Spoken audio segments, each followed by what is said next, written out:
Kaisar Pedang yang Mengejutkan. Bab 3611 Tempat Berlindung. Ada di dalam dirimu. Kau adalah pecahan itu.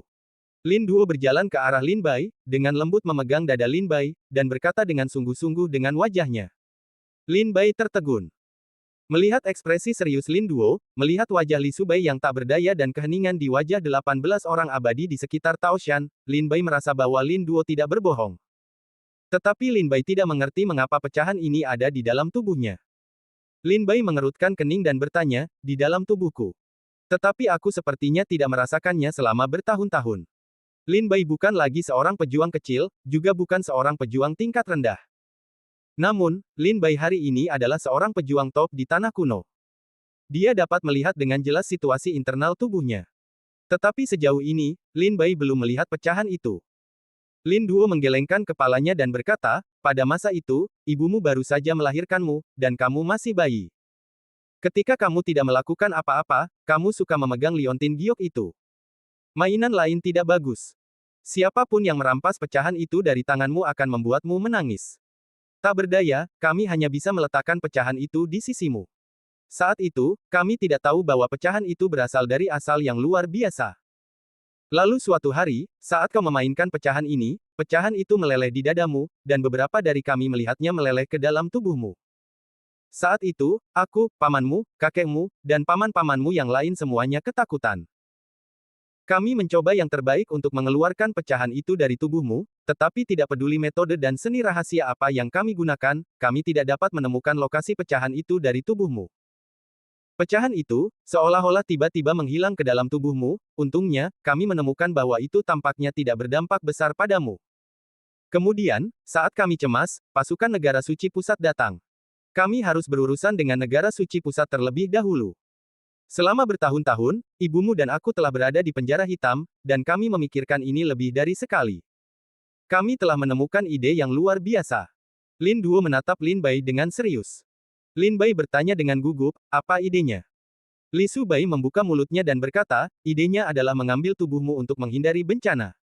Lin Bai tertegun dan menatap Li Subai dengan linglung. Lindor berkata dengan sungguh-sungguh, ya. Ibumu dan aku punya ide yang sama. Pecahan itu telah bersamaku selama bertahun-tahun, dan aku aman bersamanya. Namun, sampai kerajaan suci pusat mengetahui tentang asal-usul pecahan itu tiba-tiba menghilang ke dalam tubuhmu tanpa tanda apapun. Ibumu dan aku sama-sama berspekulasi bahwa kemungkinan besar pecahan ini meminjam tubuhmu untuk menghindari beberapa bencana. Seolah-olah tiba-tiba muncul di parit kecil itu dan tiba-tiba diambil olehku. Lin Bai menarik napas dalam-dalam, dengan cara yang ringan. Lin Bai benar-benar bodoh untuk sementara waktu. Lin Duo dan Li Subai hampir memberi Lin Bai pukulan. Pecahan itu menghilang di tubuh mereka sendiri, apakah meminjam tubuh mereka sendiri untuk menghindari bencana? Artinya, pecahan ini ada secara sadar dan berlindung di tubuh Lin Bai. Lindor berkata dengan dingin, ya, ia ingin berlindung dari tubuhmu. Setidaknya ia tidak akan membunuhmu.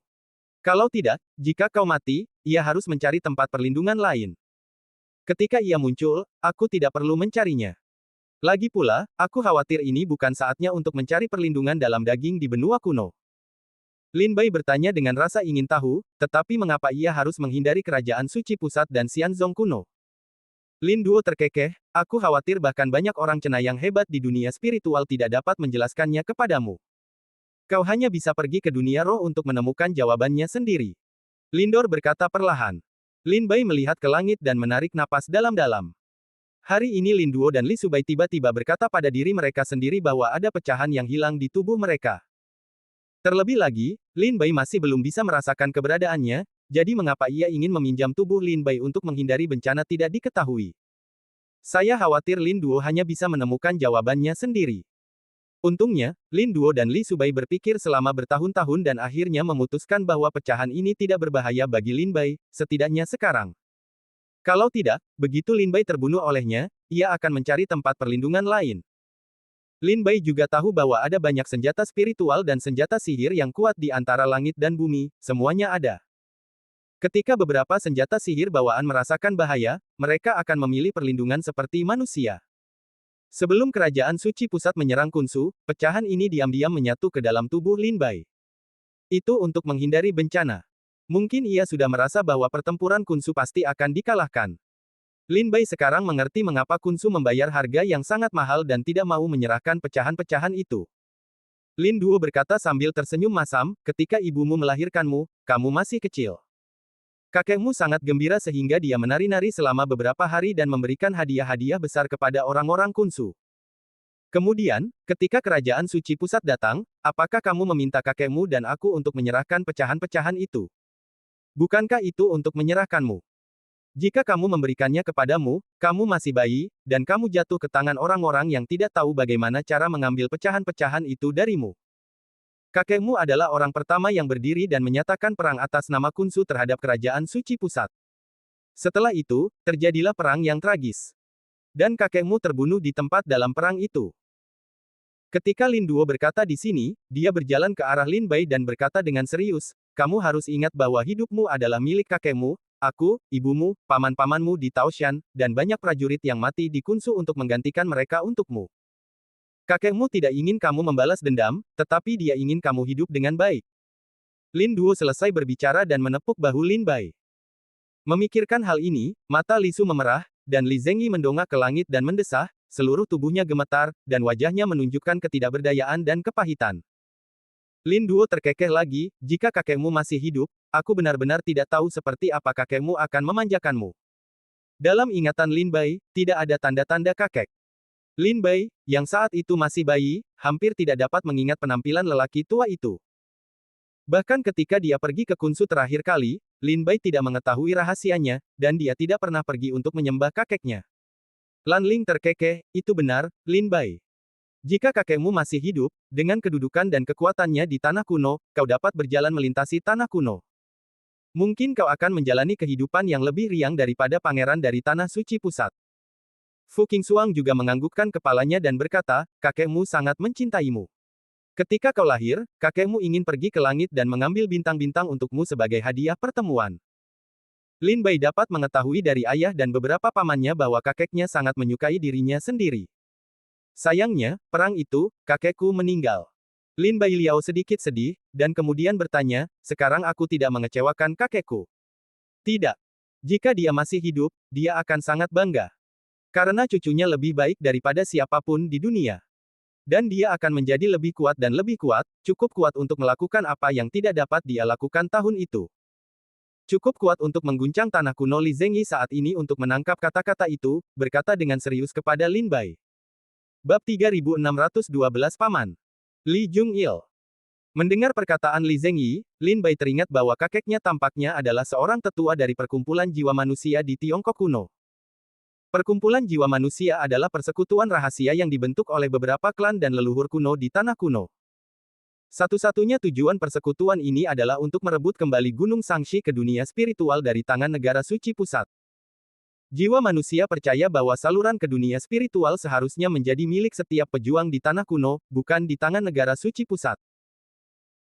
Berdasarkan hal ini, jiwa manusia akan secara diam-diam memilih semua jenis Tianjiao, membudidayakannya secara rahasia, menggunakan bakat dan potensi mereka, mengirim mereka untuk meninggalkan tanah kuno, membudidayakan kekuatan sihir mereka di dunia spiritual, dan kemudian kembali ke tanah kuno untuk mendapatkan kembali hak promosi. Lindor adalah pilihan pertama mereka. Namun, dengan pengkhianatan Mo Wensen dan Li Jianyu, rencana itu berakhir sia-sia. Batas bawah Xianzong kuno yang kuat membuat beberapa tetua perkumpulan jiwa manusia terdiam.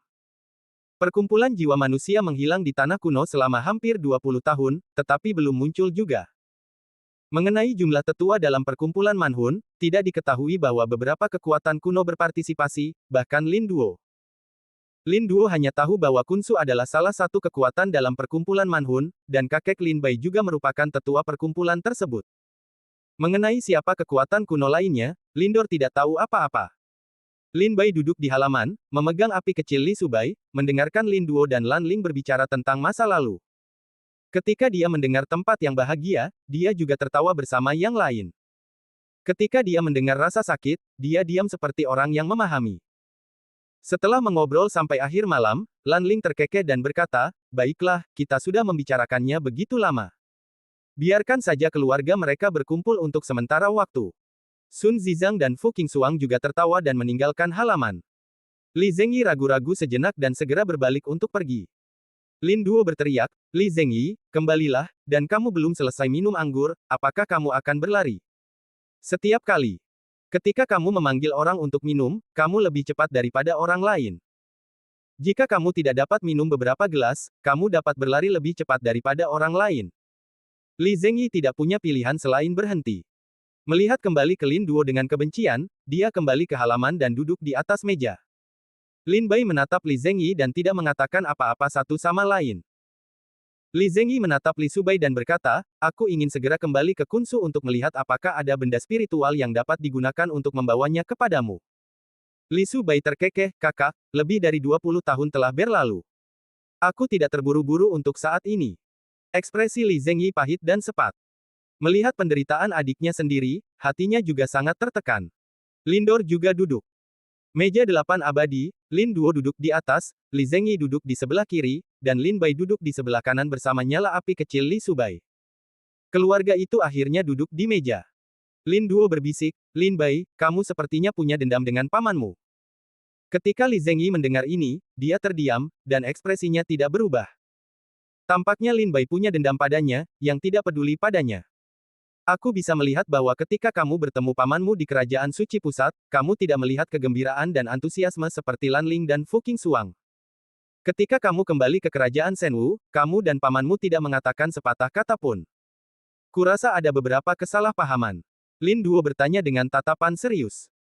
Bagi Lin Duo, Li Zhengyi bukan hanya saudaranya yang menikah dengan Tao Shan, tetapi juga saudara iparnya, dan dia sangat berterima kasih kepada Lin Duo dan Lin Duo. Lin Duo tidak ingin melihat Lin Bai dan Li Zhengyi, jadi jalan buntu, dia ingin berbaikan darinya. Lin Bai berkata sambil tersenyum tipis, tidak ada rasa terima kasih atau dendam, tetapi saya tidak tahu ada hubungan seperti itu sebelumnya. Saya berjalan sendirian di Dongzu selama lebih dari 10 tahun, dan tidak ada yang memperhatikan saya. Selain Paman Sun Zizang, Paman Su Yanhua, Paman Lan Ling, Paman Fu Qingxuang dan seterusnya, tidak ada orang lain yang bisa dimintai bantuan. Tiba-tiba, ada seorang paman yang sudah saya temui, tetapi saya tidak pernah tahu hubungan di antara mereka. Untuk sementara waktu, saya merasa bingung. Lin Bai berkata sambil tersenyum tipis. Lin Duo dan Li Subai bisa mendengarnya. Kata-kata Lin Bai penuh dengan dendam. Seperti yang dikatakan Lin Bai, dia berjalan keluar dari wilayah semua negara sendirian selama lebih dari 20 tahun.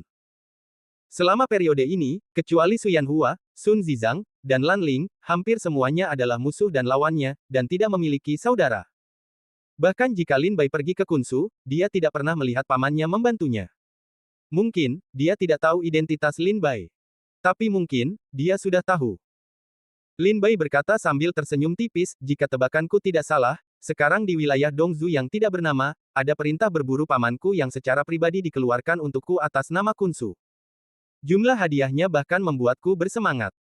Ketika Lin Bai melarikan diri dari Kunsu, Li Zhengyi memaksanya untuk meminta bantuan para dewa.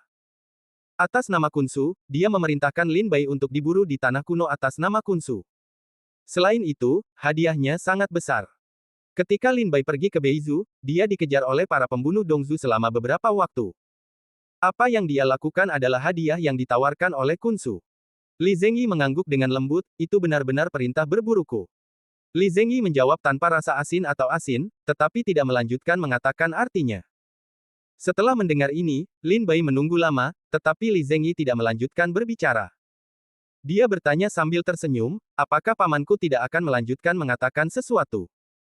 Li Zheng berkata tanpa ekspresi, apalagi yang ingin kamu dengar? Lin Bai tercengang sejenak dan berkata dengan senyum pahit, tidak. Aku tidak ingin mendengar apapun. Li Zhengyi tidak peduli.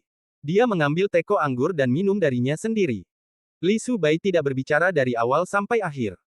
Dia bisa mendengar bahwa Lin Bai sangat menentang dan muak dengan tindakan Li Zhengyi, tetapi dia juga tahu ketidakberdayaan Li Zhengyi. Lin Duo menarik napas dalam-dalam dan berkata, Lin Bai, jangan merasa kesal dengan pamanmu. Selama perang lebih dari 20 tahun yang lalu, orang-orang yang paling menderita bukanlah aku dan ibumu, tetapi pamanmu. Apakah kamu tahu seberapa besar tekanan dan reputasi yang dia alami untuk menyelamatkan reruntuhan Kunsu? Dalam perang itu, setelah batas bawah Xianzong yang kuat campur tangan dalam perang itu, tidak ada peluang untuk memenangkan Kunsu. Namun, setelah mengatur keberangkatan 18 dewa abadi dari Gunung Taoshan, pamanmu sendirian di Aula Kunsu menunggu kedatangan pasukan suci pusat. Dia jatuh ke tanah dan menjadi menteri. Orang-orang di luar memanggilnya pengkhianat Taoshan, sama seperti Dewa Mowen. Kultivasi Kunsu juga berakar dalam di benaknya. Kultivasi Kunsu tidak takut mati, tetapi mereka tidak dapat menerima penyerahan diri Li Zengyi yang berlutut kepada negara suci pusat. Tetapi untuk apa dia melakukannya? Apakah kamu benar-benar berpikir pamanmu adalah orang yang takut mati? Pada waktu itu, Li Zengyi juga seorang pemuda yang sembrono, pakaian baru dan kuda yang marah. Dia memegang pedang di dunia dan bahagia dengan rasa terima kasih dan kebenciannya. Ketika Li Zengyi mendengar Lin Duo berbicara tentang ini, dia melihat ke langit dan tertawa 2 kali. Matanya tampak mengingat masa mudanya. Matanya sangat bernostalgia. 2 garis air mata panas perlahan tertinggal di sudut matanya, yang memercik di wajahnya yang tersenyum, membuat senyum bahagia ini tampak begitu pahit. Bab 3613 Pemuda itu liar dan sombong, mengenakan pakaian bagus dan menunggangi kuda yang ganas. Mendengar tawa Li Zengyi yang berani dan heroik, Lin Duo dan Li Subai merasakan sakit di hati mereka. Pemuda itu sembrono, bajunya baru, kudanya marah hahaha, Li Zengyi itu, dia sudah mati. Li Zengyi mendongak ke langit dan tertawa. Dia mengambil kendi anggur dan menuangkan beberapa minuman keras ke mulutnya. Lin Bai menatap Li Zengyi dengan mata terbuka. Dia merasa sedih untuk Li Zengyi. Meskipun Lin Bai belum pernah melihat pemandangan 18 dewa gunung Taoshan yang mendominasi dunia dengan matanya sendiri, dia mungkin dapat mengetahui dari cerita yang didengar oleh seniman bela diri di tanah kuno bahwa 18 dewa gunung Taoshan itu seperti naga. Mereka memiliki kemampuan untuk menguasai surga, dan lebih unggul dari yang lain. Bisakah karakter seperti itu, dia akan berlutut untuk mengklaim Raja Negara Suci Pusat? Apakah dia takut mati? Lin Bai tidak berpikir begitu. Seperti mereka yang memandang rendah dunia, mereka mungkin takut mati, tetapi mereka tidak akan pernah takut mati. Mengapa, bagaimanapun juga, akan membiarkan keluarga Ling yang memiliki semua jenius yang hidup, bersujud ke tanah? Lin Duo, dengan wajah pahit, berkata kekalahan perang Kunsu telah diselesaikan. Tidak ada yang bisa membalikkan keadaan. Jika 18 dewa Taoshan dan Kunsu terus bertarung, hanya ada satu cara bagi mereka untuk mati. Saya mengerti keputusan Li Zengyi saat itu. Dia mengatur agar 18 dewa Taoshan melarikan diri dari reruntuhan Kunsu, dan dalam sekejap mengambil alih penguasa reruntuhan Kunsu. Dia memberi tahu orang-orang Kunsu untuk meletakkan senjata mereka dan tidak melawan. Mereka sedang menunggu kerajaan suci pusat datang dan tunduk pada tahta. Kamu ingin menukar hidupmu untuk mengakhiri semua ini. Tetapi sangat disayangkan bahwa Kaisar Dewa dan Kaisar kuno Xianzong Yuqiu lebih pintar darimu. Mereka tidak ingin membunuhmu, tetapi mereka ingin menggunakanmu untuk menangkap praktik Taoshan lainnya. Kau tidak mati, tetapi kau hidup di Kunsu. Hidup dalam kebencian para biksu reruntuhan Kunsu. Hidup dalam suara menghina dari prajurit luar. Mereka hanya melihat rasa malumu, tetapi mereka tidak melihat seberapa banyak yang harus kau bayar untuk itu. Lin Duo menekan bahu Li Zengyi. Di sela-sela kata-katanya, dia sepertinya telah mengucapkan kata-kata yang tidak dapat diucapkan siapapun selama lebih dari setahun, yang membuat mata Li Zengyi berkaca-kaca dan menangis. Dia hanya bisa menuangkan anggur ke perutnya seteguk demi seteguk, berharap dia bisa mabuk seperti manusia biasa. Sayangnya, dia adalah seorang seniman bela diri di alam kuasi Tao. Ini adalah minuman keras yang cukup biasa di dunia kuno. Bagaimana dia bisa mabuk? Li Zengyi minum sendirian untuk waktu yang lama. Dia berhenti, menatap Lin Bai untuk pertama kalinya, dan berbisik, Lin Bai, tahukah kamu apa hal yang paling menyakitkan di dunia? Lin Bai menatap Li Zengyi dengan wajah bingung. Li Zengyi berkata sambil tersenyum, itu kultivasi. Karena keberadaan benda ini, tidak peduli seberapa banyak kamu minum, kamu tidak akan mabuk, selama kamu tidak mabuk, semua hal yang telah kamu lakukan akan muncul di depanmu dan menusuk hatimu lagi dan lagi. Hahaha. Setelah itu, air mata Li Zengyi mengalir lagi di matanya. Saudaraku. Li Subai berteriak dengan sedikit sakit hati. Jika ada orang lain di sini, dia akan terkejut bahwa Tuan Kunsu, seorang penganut Tao yang kuat di tanah kuno, seorang penguasa, dan seorang pahlawan seperti pahlawan dunia, akan berada di halaman ini, menangis dan meratap. Baiklah, aku sudah muak. Li Zengyi berdiri sambil tersenyum, menatap Li Subai dan Lin Duo di dalam api dan berkata, aku telah menyimpan Kunsu untukmu. Datanglah dan lihatlah ketika kamu punya waktu. Kunsu akan selalu menjadi rumahmu. Aku pergi. Aku tidak akan mengganggu reuni keluargamu dan kalian bertiga. Adapun Lin Bai, jika kamu ingin membenciku, kamu bisa membenciku. Lagi pula, tidak sedikit orang yang membenciku di dunia ini. Aku tidak peduli jika kamu memiliki satu lagi. Li Zhengyi, dengan senyum bebas dan santai, berjalan keluar dari halaman. Melihat kepergian Li Zhengyi, Li Subai tiba-tiba berseru, "Kakak, sebelum insiden Kunsu, bukankah kamu mengatakan bahwa kamu telah menyiapkan hadiah untuk Lin Bai ketika dia berusia 18 tahun? Mengapa kamu bertanya saat itu, tetapi kamu tidak mengatakan bahwa sekarang Lin Bai sudah begitu tua dan telah melewati usia 18 tahun, haruskah kamu mengambil hadiah itu?" Li Su tampak penasaran dengan mata putihnya. Ketika Lin Bai baru saja lahir, kakek Lin Bai dan Li Zhengyi sama-sama sangat bahagia. Lin Bai pergi ke 9 tempat untuk mengambil bintang-bintang dan menggantungnya di kamar Lin Bai. Ketika Li Subai bertanya kepada Li Zhengyi hadiah apa yang ingin dia berikan kepada Lin Bai, Li Zhengyi berkata bahwa dia telah menyiapkan hadiah itu dan menjadikannya hadiah tahun baru untuk Lin Bai. Saat itu, Li Subai sangat penasaran dengan hadiah apa yang telah disiapkan Li Zhengyi. Setelah beberapa kali bertanya, Li Zhengyi tetap diam. Kemudian, ketika terjadi kecelakaan di Kunsu, masalah itu ditunda. Sampai hari ini, Li Subai tiba-tiba teringat dan bertanya. Li Zhengyi pergi dengan senyum tak berdaya. Dia mengeluarkan topeng dari tas penyimpanannya dan kembali ke Lin Bai. Dia melihat topeng itu dengan saksama dan berkata dengan senyum tipis, "Itu awalnya diberikan kepadamu ketika aku berusia 18 tahun. Tapi sekarang sudah terlambat, dan kultivasimu lebih tinggi. Mungkin itu tidak perlu. Tapi karena ibumu yang mengatakannya, aku akan memberikannya kepadamu." Topeng ini memiliki kekuatan untuk menutupi atmosfer dan mengubah suara serta penampilan. Kupikir topeng ini akan diberikan kepadamu saat kamu berusia 18 tahun. Topeng ini juga mengingatkanmu bahwa dunia ini berbahaya dan kamu harus memperhatikan segalanya. Li Zhengyi meletakkan topeng ungu ini di depan Lin Bai dan berbalik untuk pergi. Lin Bai melihat topeng di atas meja. Dia sepertinya telah melihatnya dari suatu tempat. Topeng ini, wajah emas ungu, wajah pada topeng itu terlihat dingin, bagian atas topeng diukir dengan bunga ungu yang elegan. Lin Bai ingat bahwa dia memang pernah melihat topeng ini. Ketika Lin Bai diburu oleh Dewa Mowen dan suku Kunsu saat itu, seorang pria berbaju ungu muncul dengan topeng ini dan menyelamatkan hidupnya. Lin Bai ingat bahwa saat itu, dia mengaku sedang mengunjungi Kunsu sesuka hati. Dia tidak sengaja melihat Dewa Mowen mengejar Lin Bai, jadi dia turun tangan. Lin Bai mengambil topengnya, menatap punggung Li Zhengyi dan bertanya, apakah pria berbaju ungu yang berhenti memohon kepada Tuhan di Kunsu itu? Li Zhengyi tidak menjawab, punggungnya perlahan menjauh, perlahan menghilang di depan Lin Bai, menghilang di dalam kegelapan malam. Meskipun dia tidak mendapatkan jawaban yang akurat, Lin Bai tetap mengerti bahwa pria berbaju ungu itu adalah Li Zhengyi, dan bahkan jika dia bukan Li Zhengyi, dia juga orang yang diatur oleh Li Zhengyi. Lin Duo menatap punggung Li Zhengyi yang anggun tetapi kesepian, menggelengkan kepalanya dan berkata, ada terlalu banyak kesalahpahaman tentang dia di dunia ini. Tetapi dia tidak ingin menjelaskan. Dia hanya tahu apa yang telah dia lakukan adalah benar. Mengenai pendapat orang lain, itu tidak ada hubungannya dengan dia. Lin Bai berkata dengan suara rendah, pamanku akan membawa Kunsu ke puncak lagi, dan bahkan akan berjalan lebih cemerlang daripada para penguasa reruntuhan Kunsu di masa lalu. Setelah mendengarkanmu berbicara tentang masa lalu pamanku, aku memikirkannya dengan saksama. Sepertinya aku telah melakukan banyak hal yang dipaksakan seperti pamanku. Aku memiliki banyak kesulitan sendiri, dan aku tidak dapat berbicara dengan orang luar. Namun untungnya, aku masih memiliki beberapa orang kepercayaan di sekitarku. Kebersamaan mereka di sepanjang jalan membuatku merasa sedikit hangat di jalan ini. Namun paman, sepertinya tidak ada yang bisa memberitahu. Aku tidak tahu berapa banyak mata dari kerajaan suci pusat yang menatapnya di reruntuhan Kunsu.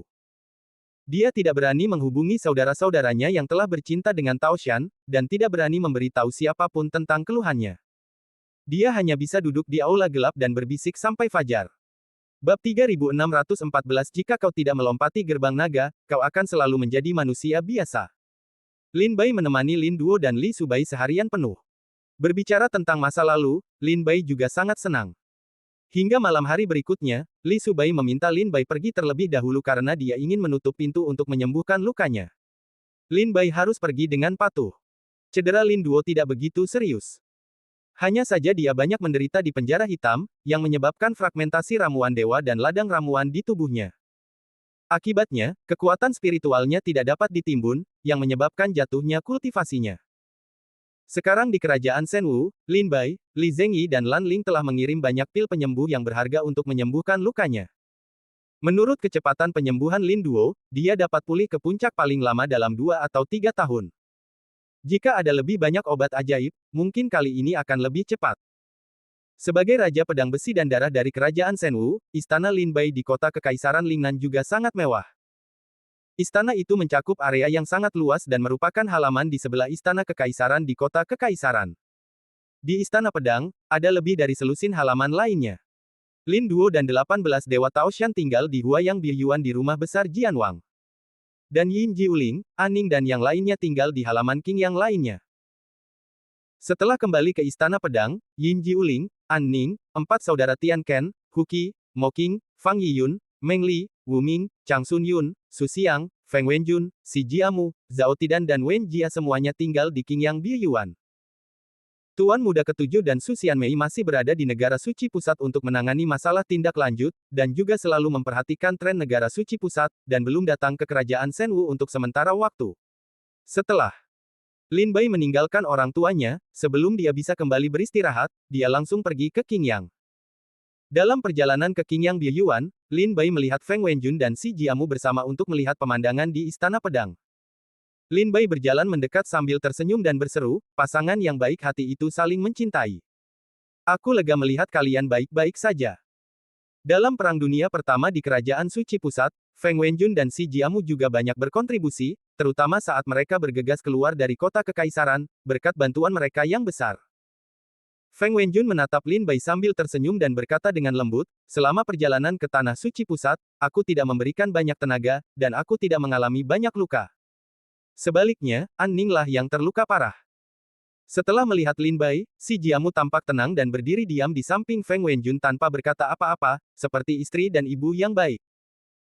Feng Wenjun terkekeh, baru saja aku berbicara dengan Jiamu bahwa rumah Jianwang dibangun dengan ruang yang elegan dan banyak pemandangan. Meskipun berada di daerah pusat kota Kekaisaran Lingnan, halamannya sangat tenang. Itu memang tempat yang bagus untuk ditinggali. Jika kau suka, bahkan jika kau suka, aku tidak punya waktu untuk kembali tinggal di Istana Pedang sejak dibangun. Istana Pedang dibangun oleh Bai Xiao Xiao dan diawasi oleh Sungai Chu. Tentu saja, para perajin itu tidak berani mengambil jalan pintas. Selain itu, setelah desain beberapa anggota susunan di Shenwu, istana itu luar biasa. Akan selalu ada kamar untukmu, Feng Wenjun dan Si Jiamu di Istana Pedang ini. Lin Bai berkata dengan tulus. Feng Wenjun berulang kali mengucapkan terima kasih dan berkata, aku baru saja kembali ke Dongzu dan menerima pesan dari orang tuaku. Baru saat itulah aku tahu bahwa keluarga Feng Jia dari Feng Ge telah sepenuhnya diserahkan kepada Kaisar Xiaodi. Di masa depan, mungkin aku akan datang ke kota Kekaisaran Lingnan dan berjalan-jalan. Bai Xiao Xiao menyatukan Dongzu, tren zaman itu. Meskipun keluarga Feng adalah keluarga makmur di daerah Feng Ge, dia tidak berani menentang keagungan kerajaan Shenwu. Menyerah adalah satu-satunya pilihan. Lin Bai terkekeh, kerajaan Shenwu hanya menginginkan penyerahan keluarga Feng. Saya pikir Kaisar Xiao juga tahu bahwa dia tidak membutuhkan keluarga Feng untuk tunduk sepenuhnya untuk melayani Shenwu. Dia hanya perlu tahu bahwa keluarga Feng tidak mengkhianati kerajaan Shenwu. Feng Wenjun mengangguk dan berkata, saya mengerti maksud Anda, tetapi yang dimaksud ayah saya adalah. Lin Bai tercengang. Mendengarkan kata-kata Feng Wenjun, tampaknya itu bukan pendapat keluarga Feng tentang negara Shenwu, tetapi tampaknya keluarga Feng memiliki permintaan untuk Shenwu. Lin Bai bertanya, apa? Ayahmu punya pendapat lain? Feng Wenjun berkata sambil tersenyum, maksud ayahku, keluarga Feng bersedia membantu Shenwu untuk menstabilkan situasi di Dongzu. Jika Shenwu membutuhkan bantuan keluarga Feng di masa mendatang, keluarga Feng juga akan berusaha sekuat tenaga untuk membantu, cukup minta Kaisar Xiaodi untuk menempatkan keluarga Feng di garis depan saat memberi peringkat keluarga Dongzu. Apa yang disebut peringkat keluarga Dongzu hanyalah simbol kekuatan. Seolah-olah ada 4 kerajaan-kerajaan di luar ibu kota kerajaan suci pusat, dan ada 8 keluarga super di 4 kerajaan-kerajaan, yang sangat mengagumkan bagi semua usia. Setelah negara Shenwu sepenuhnya mengendalikan situasi di Dongzu dan menstabilkan Dongzu, itu pasti akan menghancurkan keluarga Dongzu. Keluarga yang telah disegel oleh kerajaan Shenwu secara alami akan mendapatkan lebih banyak sumber daya, dan mereka yang menentang kerajaan Shenwu harus dibersihkan. Lin Bai menganggukkan kepalanya dan berkata, begitu. Jika kamu pergi menemui Kaisar Xiao di suatu hari nanti, dia akan mengatur rumah Feng. Feng Wenjun mengangguk dan tersenyum, dan setelah beberapa patah kata menyapa Lin Bai melanjutkan. Tak lama kemudian, Lin Bai melihat Yin Jiuling menekan tepi danau kecil. Lin Bai tersenyum dan pergi ke sisi Yin Jiuling dan melihat ke bawah melalui matanya. Dia dapat melihat bahwa Yin Jiuling menatap langsung ke air. Beberapa ikan bersaing untuk mendapatkan makanan ikan, dan salah satunya sangat kuat. Ia mendorong beberapa ikan kecil dan memakan semua ikan. Apakah kamu lebih baik? Lin Bai bertanya dengan rasa ingin tahu. Yin Jiuling, tidak apa-apa, dalam reinkarnasiku yang panjang, aku telah menderita luka yang lebih serius dari ini. Kapan kamu bilang ikan itu akan mati? Yin Jiuling menatap ikan yang kuat di dalam air, mengerutkan kening dan bertanya, seolah-olah wajahnya sangat buruk, dan dia memusuhi ikan itu. Lin Bai mengangkat alisnya dan berkata pelan, ikan yang dibesarkan di rumah Raja Pedang tidak bisa menjadi iblis di bawah pengaruh kekuatan spiritual di sini, tetapi vitalitasnya jauh lebih baik daripada ikan lainnya. Diperkirakan ikan ini dapat hidup lebih dari 10 tahun. Tidak. Setelah mendengar kata-kata Lin Bai, Yin Jiuling menggelengkan kepalanya sedikit. Kekuatan dingin melintas di matanya. Ikan yang kuat itu langsung menggeliat di dalam air, seolah-olah sangat kesakitan. Saat berikutnya, ikan itu muncul dan mati, sekarang, dia sudah mati. Mata Lin Bai dingin. Setelah membunuh ikan itu, Yin Jiuling berbalik dan meninggalkan danau. Meskipun danau itu besar dan ikannya kuat, itu masih dibatasi oleh danau. Selain itu, ada orang-orang yang lebih kuat berdiri di tepi danau. Jika ikan itu puas dengan ikan di depannya, cepat atau lambat, orang yang berdiri di tepi danau untuk menghibur ikan itu akan dengan mudah membunuhnya. Jika kamu tidak melompati gerbang naga, kamu akan menjadi manusia. Yin Jiuling menggelengkan kepalanya dan berkata. Kata-katanya, seperti suara ajaib, bergema di telinga Lin Bai. Lin Bai menatap ikan mati di air dengan mata dingin. Yin Jiuling benar. Jika ikan puas dengan sedikit makanan ikan yang remeh, mereka akan dibunuh oleh orang-orang di pantai cepat atau lambat. Yin Jiuling, ini untuk mengingatkan Lin Bai agar tidak sombong karena kemenangan hari ini. Yin Jiuling mengingatkan Lin Bai bahwa ada Xianzong kuno di pantai. Tetapi Lin Bai melihat bahwa pria yang berdiri di pantai bukanlah seorang abadi kuno, tetapi dewa raksasa. Bab 3615 Kekasih Zhao Tidan. Danau ini seperti benua yang sangat kuno, dan ikan yang kuat seperti Lin Bai. Di danau ini, kita telah memenangkan beberapa pertempuran secara kebetulan, tetapi kita harus selalu ingat bahwa ada makhluk yang lebih kuat di tepian dan berdiri dengan dingin. Yin 9 Roh, Reinkarnasi 9, dia melihat dan mendengar, lebih dari Lin Bai terlalu banyak. Seperti yang dikatakan Yin Jiuling sendiri, dalam reinkarnasinya yang panjang, dia telah melihat pemandangan paling menarik di dunia dan momen terindah di dunia. Dia telah melihat kemegahan dunia yang ekstrim, dan pemandangan mimpi buruk neraka. Dia telah melihat zaman Tian Jiao yang berkembang pesat dan kemerosotan yang bobrok. Dalam samsara, dia mendapatkan banyak, tetapi juga kehilangan banyak. Dia khawatir Lin Bai akan menjadi sombong dan angkuh karena kemenangan kecilnya hari ini. Dia khawatir Lin Bai akan jatuh dan tidak melanjutkan. Jika demikian, Shen Wu akan dihancurkan oleh negara suci pusat cepat atau lambat. Yin Jiuling, aku mengerti kata-katamu. Jangan khawatir, aku akan terus bergerak maju, aku tidak bisa berhenti, karena seseorang memaksaku untuk bergerak maju. Lin Bai menatap punggung Yin Jiuling dan berteriak sambil tersenyum. Yin Jiuling mengangkat kepalanya dan mengayunkan pedangnya, lalu berkata, aku belum pernah ke wilayah semua negara. Hubungi aku jika ada yang harus kulakukan. Yin Jiuling meninggalkan istana pedang untuk bermain di wilayah semua negara, tetapi dia tidak pergi terlalu jauh untuk menghindari kecelakaan. Dia tidak bisa terburu-buru kembali. Kemudian, Lin Bai pergi ke halaman lain di Qingyang, di sana dia bertemu dengan Fang Yiyun, Mo Qing, Meng Li, Su Xiang, Chang Sun Yun, Wu Ming, dan 4 saudara Tian Chan. Setelah itu, dia datang ke kamar An Ning dan melihat bahwa kamar itu tertutup dan ada semburan kekuatan spiritual yang mengambang di dalamnya. Lin Bai menduga bahwa An Ning mungkin masih dalam tahap penyembuhan. Bagaimanapun, orang yang paling putus asa dalam perang adalah An Ning. Lin Bai tidak ingin mengganggunya, jadi dia berbalik dan pergi.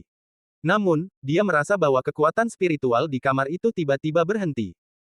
Seorang pria mendorong pintu dan keluar, apakah kamu membawa anggur? Mendengar suara itu, Lin Bai mengeluarkan beberapa botol anggur dari kantong penyimpanan dan terkekeh, bagaimana lukanya? Luka kecil, tidak bisa mati. Aning datang dengan senyum tipis, mengambil sebotol anggur, membukanya dan meneguk beberapa teguk, bagaimana dengan Paman Lin Duo dan Bibi Li Subai? Apakah kalian baik-baik saja? Tidak banyak. Ayahku butuh waktu untuk sembuh, tetapi ibuku. Aku khawatir kita tidak bisa memperbaiki tubuh tanpa benda-benda spiritual berharga dari surga dan bumi. Lin Bai hanya menceritakan sebuah kisah tentang Li Subai dan Lin Duo kepada An Ning. Setelah mendengar ini, An Ning berkata dengan sungguh-sungguh, ketika aku sembuh, aku akan keluar dan mencari janin roh langit dan bumi serta dua bunga yang bersifat yin dan yang untuk melihat apakah mereka dapat ditemukan di tanah kuno. Lin Bai menepuk bahu An Ning dan berkata sambil tersenyum, lihatlah Dongzu sekarang, yang berada di bawah kendali kerajaan Shenwu. Mengapa kamu harus keluar sendiri? Aku akan meminta Kaisar Xiao mengirim seseorang untuk mencarinya. Kamu dapat melihat kota kekaisaran ini. Kota ini sangat megah, dan ada puluhan ribu orang yang tinggal di dalamnya. Jika kamu suka, aku akan pergi ke Xiaodi besok dan memintanya untuk memilih rumah yang bagus untukmu di kota kekaisaran. Kamu dapat beristirahat dengan baik di sini. Setelah bekerja keras selama setahun, dia pergi mengunjungi Honghua di Anning. Sekarang setelah acaranya baru saja selesai, Anning telah terluka parah di negara suci pusat. Lin Bai tentu saja tidak ingin membiarkannya berkeliling di kota, jadi dia ingin dia tinggal di kota kekaisaran untuk beristirahat dengan baik. Lupakan saja, sulit untuk dilahirkan. Ah Kuning berkata sambil tersenyum. Ayo, jalan-jalan denganku. Lin Bai terkekeh, aku sudah bertemu orang lain. Fang Yiyun, Chang Sunyun, Meng Li, Mo Xing, Tian Chan, dan yang lainnya semuanya sedang dalam masa penyembuhan. Kurasa kalian terlihat baik-baik saja. Ikutlah denganku. Aning tersenyum, dan Lin Bai berjalan di halaman King yang lainnya, sambil berjalan dan mengobrol. Setelah beberapa saat, Lin Bai keluar dari kamar Zhao Tidan. Ayo kita pergi dan lihat apa yang sedang dilakukan Tidan. Lin Bai menggandeng An Ning dan masuk sambil tersenyum. Ketika gerbang tidak ditutup, Lin Bai dan An Ning langsung masuk. Mereka melihat Zhao Tidan berdiri di belakang hukum dengan senyum di wajahnya. Dia memegang kuas di tangannya. Ada potret seorang wanita di atas meja dengan senyum bahagia di wajahnya. Apa yang kau tertawakan? Lin Bai yang sangat bahagia berjalan mendekat sambil tersenyum dan mengambil potret itu langsung dari Zhao Tidan. Zhao Tidan merasa bahwa Lin Bai dan An Ning datang dan terlihat panik. Ia ingin segera menyingkirkan potret itu, tetapi pada saat kritis ini, ia ditangkap oleh Lin Bai terlebih dahulu. Kekuatan fisik Zhao Tidan jauh melampaui orang biasa, dan kekuatannya sangat mengerikan. Dalam perang kerajaan suci pusat, ia tidak mengalami banyak luka dan tidak memerlukan perawatan apapun. Kembalikan padaku, oh, saudara Lin Bai, kembalikan padaku. Jangan rusak. Aku sudah lama menggambarnya. Zhao Tidan berlari dengan bersemangat dan berteriak. Lin Bai tersenyum dan menyingkirkan potret di tangannya. Ia dapat melihat bahwa garis-garisnya jelas dan sketsa seorang wanita digambar. Dan wanita ini memiliki wajah yang cantik dan bentuk tubuh yang rata, terutama matanya dan matanya yang cerah. Perlu disebutkan bahwa wanita ini tidak berambut. Tetapi meskipun wanita ini tidak memiliki rambut, wajah yang tak tertandingi itu sudah cukup untuk membuat semua pria di dunia tergerak olehnya. Ketika Lin Bai mengingat kembali bahwa ketika dia berada di kerajaan suci pusat, Zhao Tidan berkata bahwa dia pergi ke Akademi Dongzu untuk mencari Lin Bai. Ketika dia mengetahui bahwa Lin Bai berada di Sendu, dia ingin pergi ke Sendu untuk mencari Lin Bai. Kemudian, dikatakan bahwa dia bertemu dengan cinta seumur hidupnya di jalan. Dan dikatakan bahwa dia masih seorang biarawati. Apakah ini biarawati yang kamu bicarakan yang menghantuimu? Aku memiliki penglihatan yang bagus. Ketika aku bebas, aku akan membawamu ke Shizu untuk melamar. Lin Bai bertanya sambil tersenyum. Wajah tembam Zhao Tidan segera berubah merah padam. Untuk pertama kalinya, dia juga menunjukkan ekspresi malu-malu. Dia menutupi wajahnya dan mengangguk. Aning menoleh dan melihat biarawati di gulungan itu. Tatapannya tiba-tiba berubah. Dia hampir terbang keluar, Lin Bai, kamu tahu biarawati di mulutmu itu siapa itu? Lin Bai tercengang. Dia tidak tahu banyak tentang tanah Buddha di Shizu. Dia tidak dapat menahan diri untuk tidak melihat Aning dan bertanya, apakah kamu tahu? Aning berbisik, dia adalah orang suci Chihangzai di kuil Buddha Shizu, Jiuqi. Ketika Zhao Tidan mendengar ini, matanya bersinar dan berkata, saudara ini, apakah kamu mengenalnya? Lin Bai juga bertanya dengan rasa ingin tahu, Aning, ceritakan lebih detail. Di kuil Buddha Shizu, ada sebuah kuil Buddha yang didedikasikan untuk budidaya biksuni, yang disebut Chihangzai, kata Aning lembut. Sekarang ada puluhan ribu biarawati di Sanggar Chihang. Lebih dari 1 dekade yang lalu, kuil Buddha membawa kembali seorang gadis dengan hati yang lembut dan lahir bebas dari lumpur dunia. Ketika dia dibawa kembali ke kuil, kepala biara yang bertanggung jawab atas kuil Buddha menunjukkan sutra kembali ke hati Buddha Agung. Setelah kurang dari setengah tahun, pemahamannya tentang agama Buddha dan Taoisme membuat semua bodhisattva lohan di kuil Foyuan jauh tertinggal. Hanya dalam beberapa tahun, ia telah menjadi Mahayana tertinggi dan dikenal sebagai orang pertama di kuil Buddha. Sejak saat itu, semua umat Buddha di Shizu menyebut gadis ini sebagai orang suci, dan Buddha disebut Jiuchi. Lin Bai, aturan tanah Buddha di Shizu berbeda dari yang ada di Dongzu, di mana semakin dalam Dharma Buddha, semakin mereka dihormati. Meskipun Jiuchi masih muda, dia adalah salah satu yang terbaik dalam agama Buddha. Tidak berlebihan untuk mengatakan bahwa status Jiuchi mungkin di Shizu setara dengan Kaisar Suci Negara Suci Pusat.